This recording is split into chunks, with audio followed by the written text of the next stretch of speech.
Anger is not always wrong. Hindi porket nagagalit ka, mali ka na kagad. Anger could be righteous. Even God gets angry. Kahit ang Diyos nagagalit. He is angry at unrighteousness rather. Galit ang Diyos sa injustice. So hindi masamang magalit. Pero kapag yung galit ay na-mishandled, kapag ang galit ay na-misuse, kapag ang galit ay na-mismanage, doon siya nagiging kasalanan. Let me repeat. Anger is not wrong. But your response to that feeling of anger could be sinful. Hindi siya mali, pero yung response mo dun sa galit na naramdaman mo, pwede siyang maging mali at maging kasalanan. Paano nagiging bitterness ang galit? Ang galit, nagiging puot, ang anger, nagiging bitterness, kapag hindi ka nagpatawad at pinatagal mo yung galit na naramdaman mo. Because by definition, ang bitterness is prolonged anger.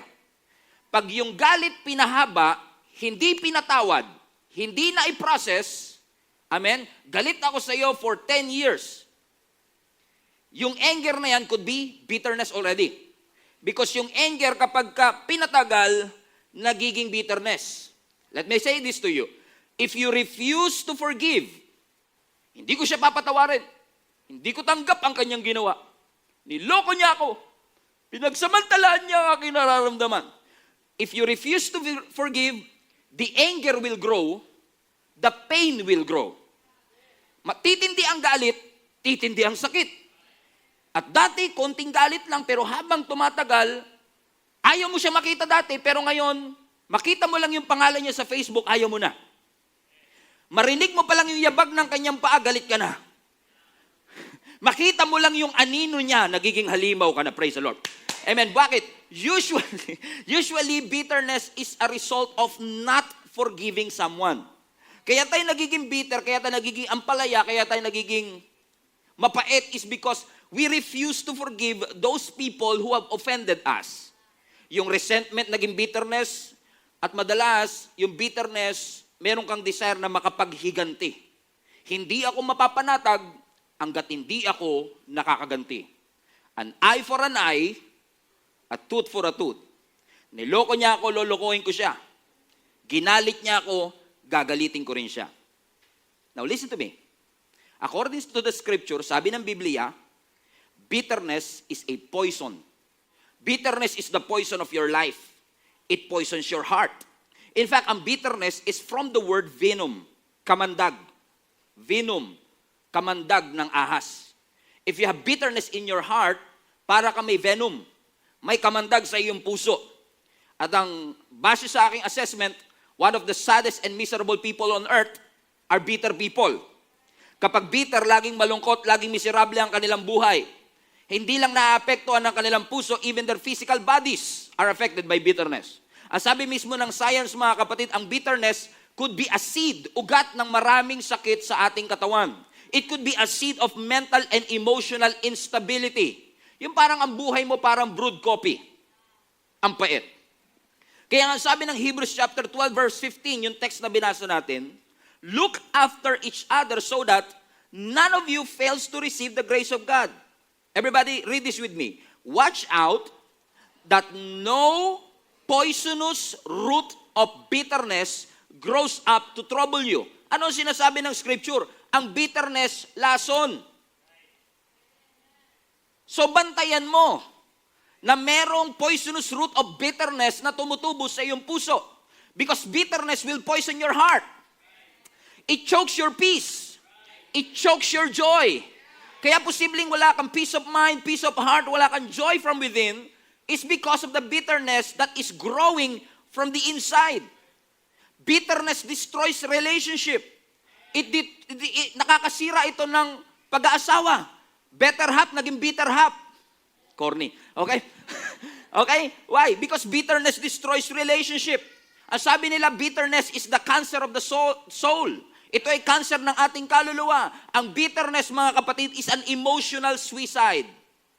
Delikadong attitude ang pagiging bitter. Sabi nyo nga po sa katabi nyo, delikadong attitude ang pagiging bitter. Hindi maganda na lagi tayong matampuhin. Walang umi-amen ah. Hindi okay na lagi tayong matampuhin. Let me repeat again. Hindi tama na lagi tayong matampuhin kasi ang tampo pwedeng lumumpo sa iyong pagtawag. Kaya hindi ka maging epektibo at hindi mo malakaran ang purpose ng Panginoon because you allow the tampo to grow, naging galit, you allow it, naging resentment, you allow it to grow, naging bitterness. Now, yung nagsimula sa tampo, ngayon lason na sa iyong puso. Kung nasan siya, wala ka doon. 20 square meter lang yung bahay nyo. Pero kung nasan siya, wala ka doon.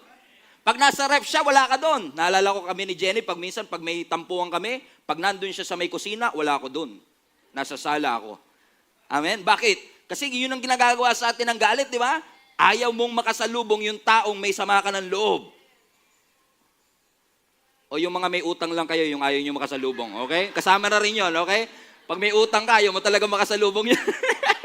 Amen? Right? Okay? Kung nasan siya, wala ka doon. Pag may birthday party, invited ba ako? Oo, invited ba siya? Kasi kapag invited siya, kahit pwede ka, hindi ka magiging pwede. It destroys relationship. It poisons your heart.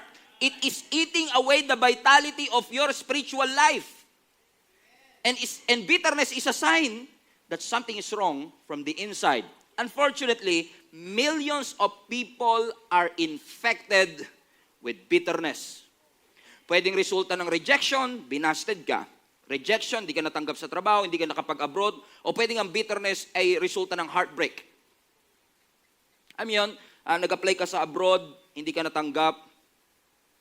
Tapos ngayon, pag may nag-a-apply, huwag ka na mag-apply. Alam mo, kaya mo naman kitain dito sa Pilipinas. Yan yung mga kinikita mo dun sa abroad. And then you started to become bitter na dating pangarap mo. But because of rejection, amen, binasted niya ako, kala mo, ang ganda-ganda naman niya. Dami pang babae, there's a lot of fish in the ocean. You see? Rejection. Di ba? Napansin niyo yung rejection? Amen? It can cause bitterness in your heart or heartbreak could cause bitterness in your heart. Yung mga lalaki na yan, pare-pareho lang yan. Guys, hindi lahat, okay? Hindi lahat. Hindi lahat, okay? Yung katabi mo, ewan ko lang, okay? Amen. Sabi mo sa katabi mo, hindi lahat ganun. Or pwede rin kaya ka bitter because of the painful situation. Ano yung nakakatakot? Minsan bitter tayo sa Diyos. Because of the painful situations that we face. Lord, bakit kung sino yung mayayaman, sila pa yung lalong yung mayaman? Lagi ako naglilingkod, lagi ako nagsisimba. You are not fair. You are not just. Why? Because that painful situation is now leading you to have a bitter heart. Katulad ni Job. Alam niyo ba si Job? Even Job, because of what he went through, had the bitterness of his soul. Job 7:11. Basahin natin yung 7:11. Gusto niyo yung trabaho sa 7-Eleven? Job 7:11. Okay, corny na naman. Okay, Job 7:11. Ang sabi ng scripture, therefore, I will not keep silent. Sabi ni Job, I will speak out in the anguish of my spirit. Everybody read. I will complain in the bitterness of my soul. Si Job mismo nagsabi nito, ha? Ang sinasabi ni Job, I will complain to the Lord through the bitterness of my soul. Dahil yung soul ko is so bitter, out of the abundance of my heart, the mouth will speak.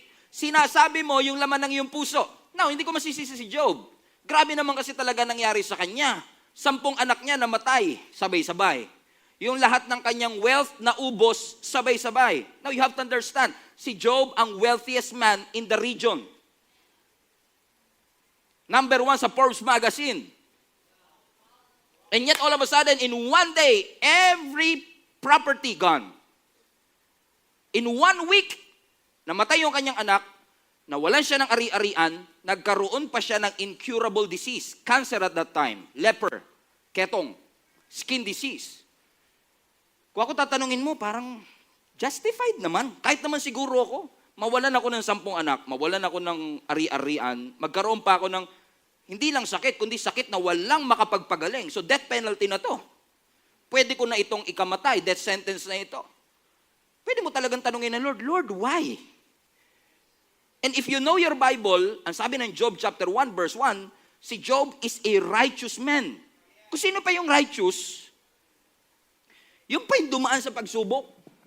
Alam mo yung, sabi ng Bible, ipag-pray mo ang kaaway mo. Pinag-pray mo naman. pero mapahamak. Lord, pinagpipray ko mapahamak siya. Matalisod, masagasaan, mabagok ang ulo, yung mga ganyan, Lord. Savage, di ba? Pinagpray mo naman. Pero, di ba, parang tingin kasi natin, yung mga masasamang tao, deserve nila yung masasamang bagay. Pero pag tinignan natin ang realidad ng buhay, minsan kung sino pa yung mababait, kung sino pa yung mahilig mang istorbo, alam mo yung nagbibidyo kayo hanggang 3:00, sila pa yung wala sa tono. Pasin nyo yun? Buti sana kung mala Sherin Reyes o mga Morissette, yung mga boses eh. Di ba? Yung sila lang nag-i-enjoy sa kanta nila. But anyway, what I'm trying to say is this. Kung si Job lang ang tatanungin mo, meron siyang, kung ako tatanungin mo, meron si Job every right to get angry. Possibly get angry with God kasi even yung kanyang asawa that is supposed to help him, discourage him. Ang sabi ng kanyang asawa, sumpain mo na yung Diyos mo. What kind of support system is that? Even your friends, pinuntahan nga siya ng kanyang mga kaibigan para naman isisi sa kanya ang lahat. Kasalanan mo kasi yan. Baka may mga kasalanan ka hindi pinagsisisihan. Baka may pagkakamali ka sa Diyos. May kaibigan kayong ganyan? Marami. Maraming ganyan. Okay? Imagine niyo yung senaryo ni Job. Kaya siguro maintindihan ko kung may bitterness talaga siya sa kanyang puso. Kasi even yung mga taong nakapaligid sa kanya is not supporting him. And I've realized lang, let me just say this to you, one of the greatest threat in your peace is people. Pansinin niyo, isa sa mga greatest threat sa peace natin, yung mga taong nakapaligid sa atin. Because people are going to hurt you. People are going to offend you. People are going to disappoint you as long as you live. Hindi ka lang ma-offend ng mga tao kung patay ka na. Pero hanggat buhay ka pa, the potential to get hurt is real. Everybody shout, hurt is real. Put that in the chat. Hurt is real because words will be spoken to you. Actions will be taken that will hurt your feelings. As long as involved ang tao, involved ang friction. As long as involved ang tao, involved ang misunderstanding, involved ang sakit, involved ang tension, involved ang galit. Nandyan na talaga siya. Hurt is real. So we are not going to discuss today the obvious. What God wants to do for us today is for us to pinpoint nasan ang ugat ng lahat ng galit na meron tayo. Kung bakit 6:30 pa lang ng madaling araw, mainit na kagad ang ulo niya. May kilala ba kayong ganon? Amen? Because if you don't deal with the root, your soul will deteriorate. Kahit magbago ka pa, kahit i-replace mo pa, you cannot change it unless you deal with the root. Tanggalin mo mismo sa pinaka-ugat. Amen. Nangyari na po ba sa inyo to na meron kayong family member na galit sa inyo, wala naman kayong ginawa? Kasi nga wala kang ginawa eh. Hindi, joke lang. Alam mo yon? Alam mong hindi ikaw yung source ng kanyang galit, pero ikaw lang yun napagbuntunan sa Tagalog. Napagbuntunan nung kanyang galit. So ang tanong mo kagad, ba't ka ba galit? Because we want to address what is the root. Para ako lang yung nagigilty rito, ako lang yata yung nagagalit and everything. And unfortunately, in our day and age, maraming mga motivational speaker will teach you how to control your anger. Kasi ngayon, imbis na theology, ideology na lang. Ito yung gawin mo, ito yung gawin mo, ito yung nakasana, ito yung gawin mo, 7 steps to control your anger without even referencing the Word of God. Ang solution for bitterness is not ideology, theology. It should be theology. Naalala ko si Naomi. Okay? Si Naomi, mga kapatid, ay mother-in-law ni Ruth. Nakaranas sila ng severe famine sa kanilang lugar sa Bethlehem. At dahil nakaranas sila ng severe famine, na-force sila ngayon na pumunta ng Moab. By the way, kung di nyo alam ang Moab is a territory of the enemy. Kasi minsan pag gutom ka na, kahit sa kaaway mo, kakain ka. Okay? Kasi nandun lang yung source of food.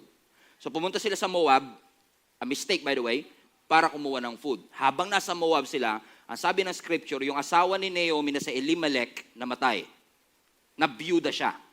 Plus, listen to me, hindi lang siya namatayan ng asawa, yung kanyang 2 anak, isa doon asawa ni Ruth, yung kanyang 2 anak namatay din.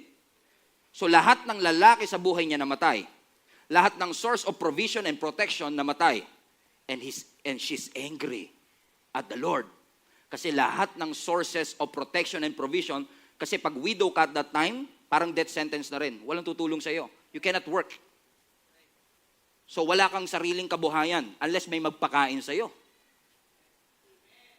So wala siyang source of food, wala siyang source of provision, nagalit siya. And then, sabi niya kay Ruth, tsaka yung isa pang asawa ng kanyang anak, iwanan niyo na lang ako. Balik na kayo sa mga nanay ninyo kasi hindi ko na kayo kayang buhayin. Pag hindi kayo nakapag-asawa, mas magiging miserable pa buhay niyo compare sa akin. So yung isang asawa, umuwi, pero si Ruth, sabi niya, hindi kita iiwan. Sabi niya kay Naomi, your people will be my people. Amen? Sasama ako sa iyo, kahit anong mangyari sa iyo. So sinamahan siya ni Ruth. Kaya si Ruth at si Naomi, dikit yan. Close yan sila. Okay, sinamahan siya ni Ruth. Ngayon, ang sabi ni Naomi, okay, gawin natin, balik tayo sa ating hometown. So galing sila ng Moab, namatayan siya ng asawa at 2 anak sa lugar na yon. Gusto na nilang bumalik ngayon sa Bethlehem. Now, this is where it gets interesting. Pagbalik nila ng Bethlehem, nasalubong siya ng mga dati niyang kapitbahay. Ang sabi sa kanya, Naomi, ikaw ba yan? Tignan niyo response ni Naomi. When they arrived in Bethlehem, the whole town was stirred because of them. And the woman exclaimed, can this be Naomi?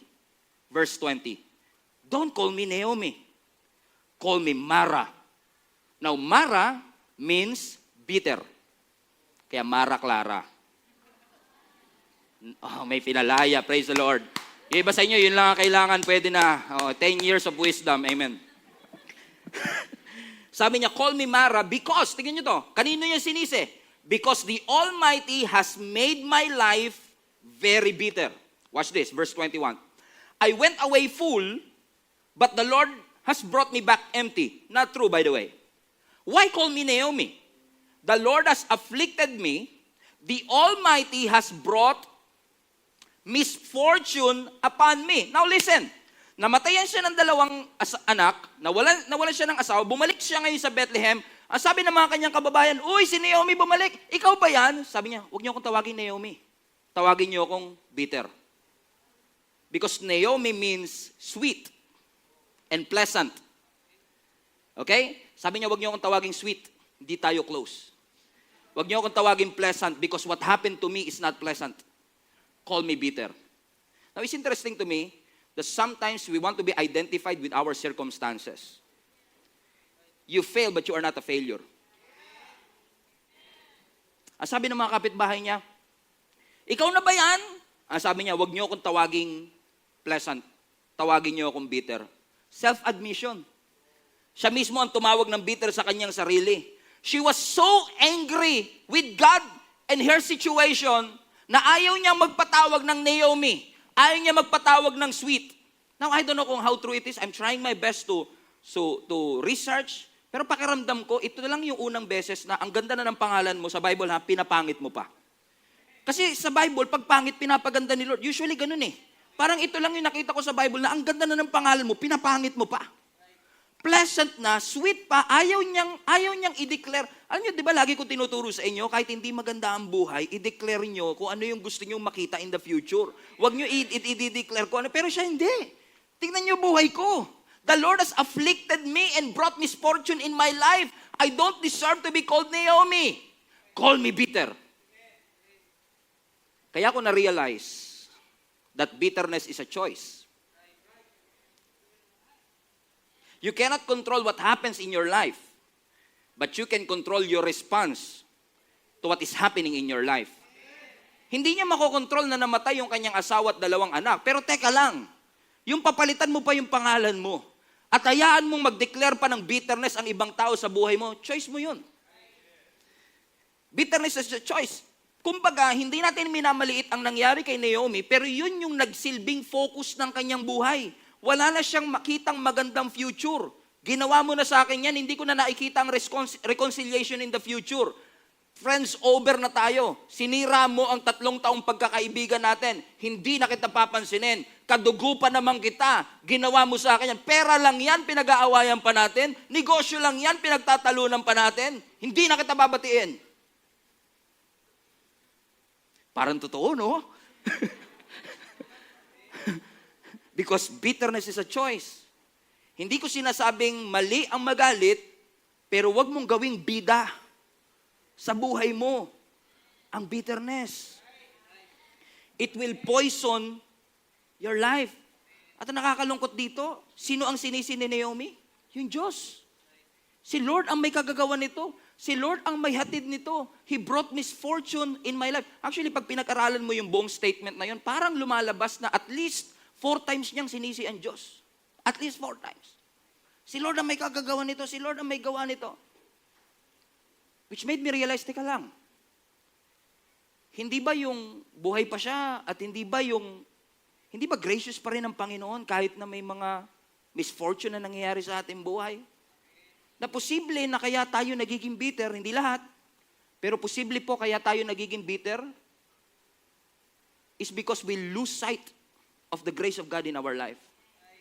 We lose that perspective na oo, may ginawa ang taong mali sa buhay ko, pero ang Diyos mabuti pa rin sa buhay ko. What they did to me is wrong, but that made me strong. Perspective.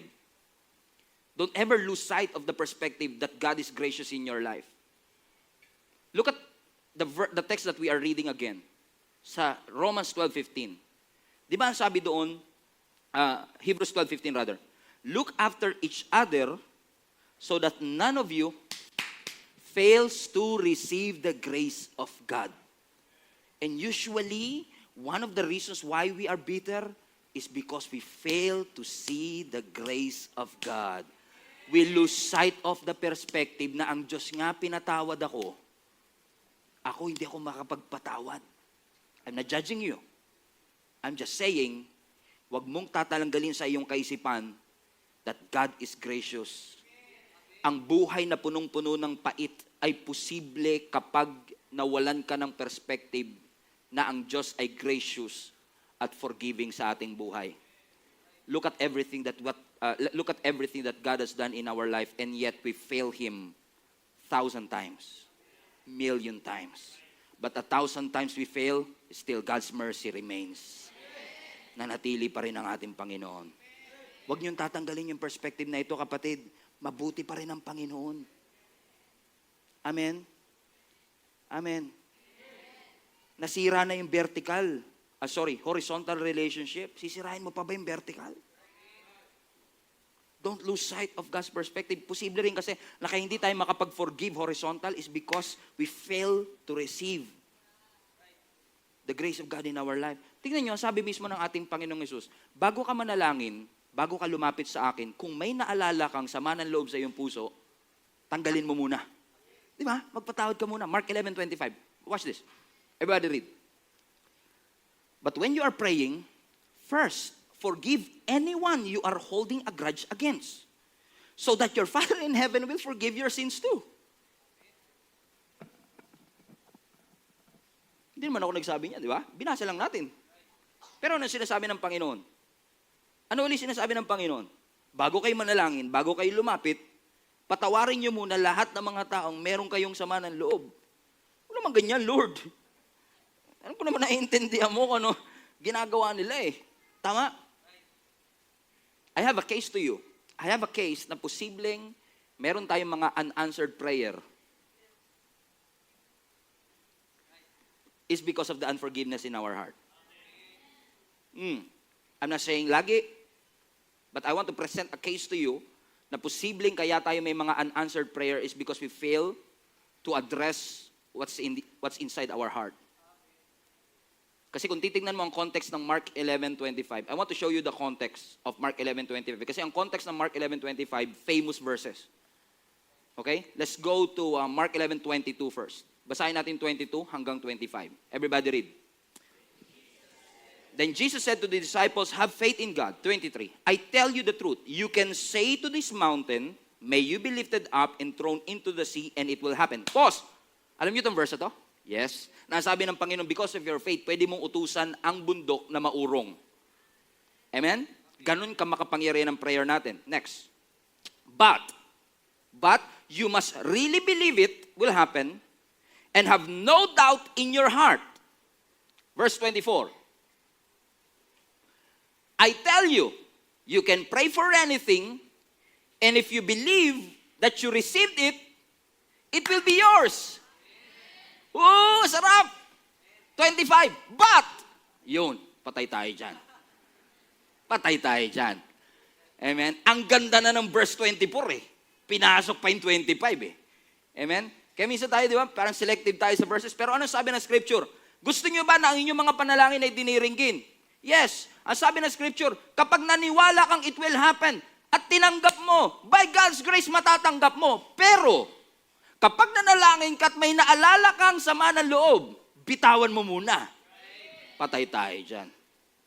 Ano sinasabi ng ating Panginoong Yesus? Gusto ng Lord, i-confront mo yung laman ng puso mo. Hindi po pwedeng ilihim mo yan. Lumaharap ka na sa Panginoon, nakalihim pa eh. If you cannot confront it, you cannot heal it. God cannot heal it. Kailangan i-expose, kailangan i-confront. Yun ang sinasabi lang naman ng ating Panginoong Yesus. You are asking me for something, pero yung puso mo, gusto kong pagalingin eh. Gusto kitang palayain. Gusto kong i-address kung ano man yung meron sa iyong puso ngayon. Nakikita ko lahat ng laman ng puso mo. Huwag ka mag-pretend. If you pretend, it will not end. Be real. Maging totoo ka sa ating Panginoon. Haharap ka sa akin. Tatakpan mo ng band-aid. Sabi ng Lord, hindi na kaya ng band-aid yan. Kailangan na dyan, surgeon. Operahan na yan. Tumindi na eh. Madalas nakakalungkot, tinatakpan natin yung band-aid, yung dapat pinapa-opera natin sa surgeon. Trying to hide what we feel. Pero alam ng Diyos eh. Alam kasi ng Panginoon na oo, posibleng makuha mo ang lahat ng sagot sa iyong panalangin, pero kung hindi ka malaya, you will not enjoy the blessings that you receive. Kung hindi ka malaya, hindi mo ma-maximize everything that God has prepared for you. In fact, if you stay in that bitterness, if you stay in that unforgiveness. By the way, hindi porket nasa bagong relationship ka, hindi ka na bitter. Alam mo, minsan maganda nga, china-challenge tayo ng Lord na magpatawad. Kasi dun mo lang marirealize, masakit pa pala.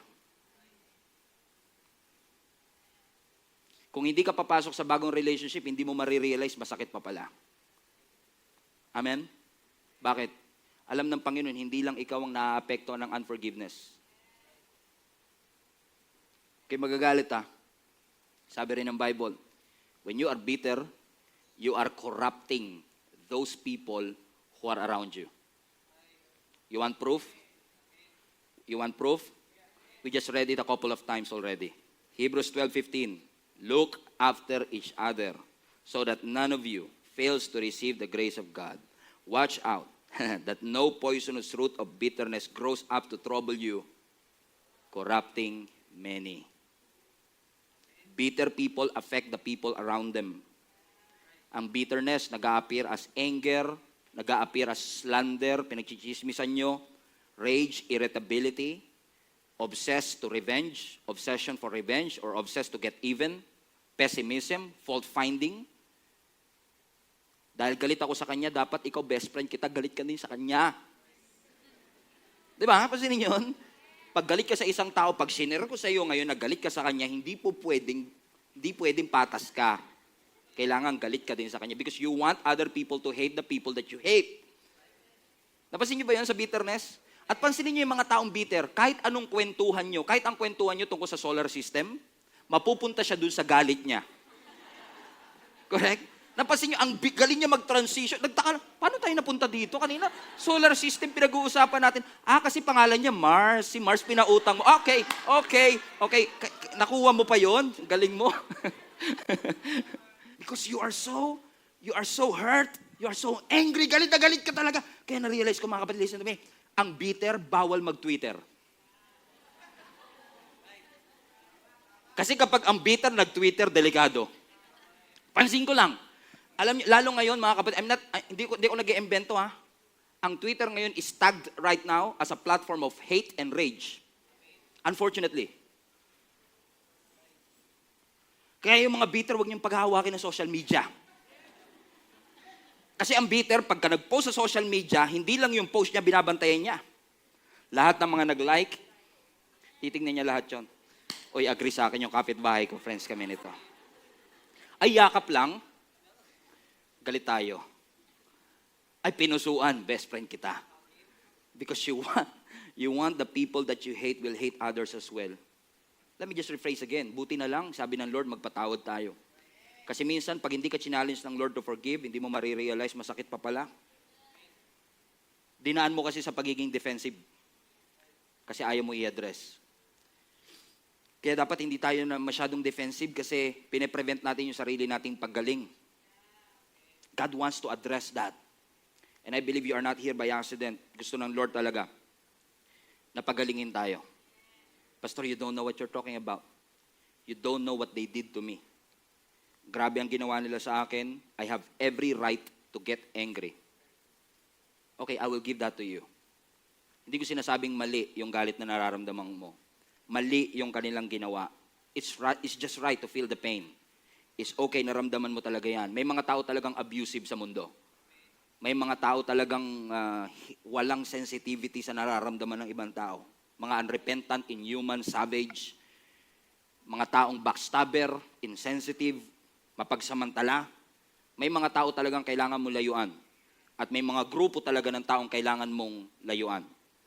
But I pray that today, the Holy Spirit will make you realize that your calling is bigger than your pain. I pray that the Holy Spirit will make you realize that your destiny is bigger than your pain. Huwag kang magpakulong dun sa galit na iyong nararamdaman. Forgive for your own sake. Huwag na lang para sa kanila. Para na lang sa'yo. Para ikaw ay lumaya. In fact, ang si Lord nga matindi. Sabi nga ng Lord sa atin through Apostle Paul, di ba? Huwag ka lang basta magpatawad. Bago pa sila magkasala, meron ka ng may allowances ka na. Di ba? Sabi ni Apostle Paul sa Colossians 3:12, make allowance for each other's fault. Kasi bawat tao magkakamali. Bawat tao, they will fail you. They will let you down. Amen? Basahin natin Colossians 3, make allowance for each other's faults and forgive anyone who offends you. Remember, the Lord forgave you, and you must forgive others. Ano ba ibig sabihin ng make allowance dito in the Greek? Make allowance, kasi tayo, when we forgive, nagpo-forgive ka kapag may ginawa na.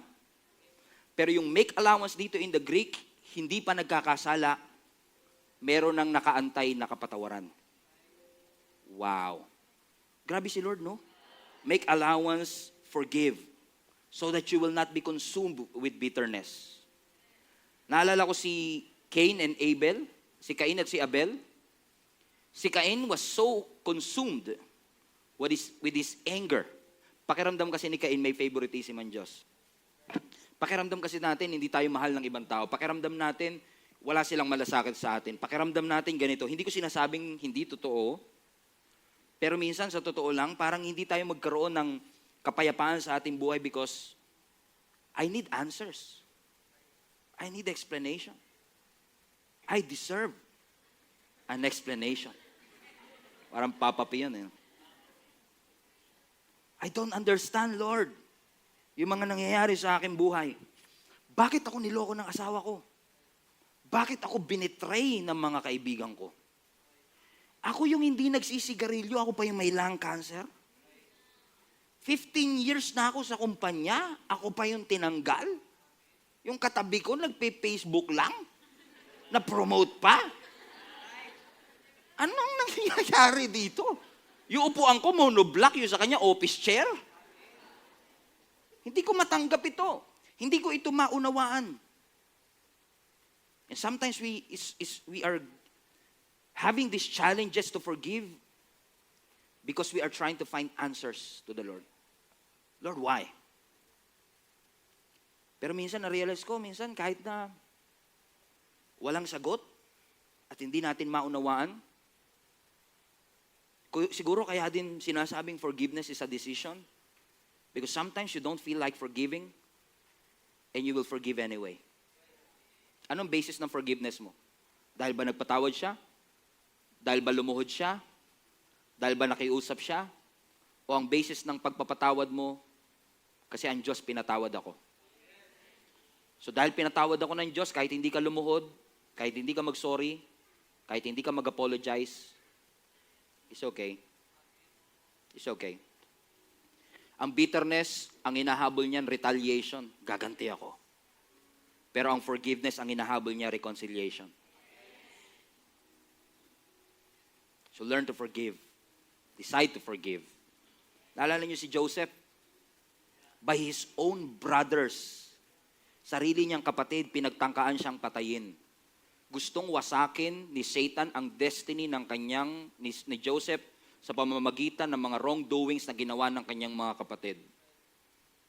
And yet, after everything that happened to Joseph, Genesis, nung nakita niya uli yung kanyang mga kapatid, at that point, hindi pa sila nag-a-apologize, hindi sila humingi ng tawad, hindi sila lumuhod, ni hindi nga nila na-recognize yung sarili nilang kapatid na pinatay nila o pinagtangkaan nilang patayin. And yet, sa kabila ng lahat, pinakain sila ni Joseph. Pinatira sila ni Joseph, inako sila ni Joseph, pinatawad sila ni Joseph. Kasi ang sabi ni Joseph, I know you meant it to harm me. But God used it to fulfill the purpose of God in my life. In essence, what you did to me is wrong, but it made me strong. God used what I have been through to make me strong right now. Ephesians 4. Alisin ninyo ang lahat ng sama ng loob. Lahat ng galit, lahat ng puot, lahat ng sigawan, panlalait at lahat ng uri ng masamang hangarin. Maging mabait kayo sa isa't isa. Mahabagin, nagpapatawaran sa isa't isa kung paanong pinatawad kayo ng ating Panginoon. I know forgiveness is hard, but forgiveness is possible because God forgave us for everything that He has done. As I've said, forgive for your own sake. Huwag mo na munang isipin kung paano ka gaganti.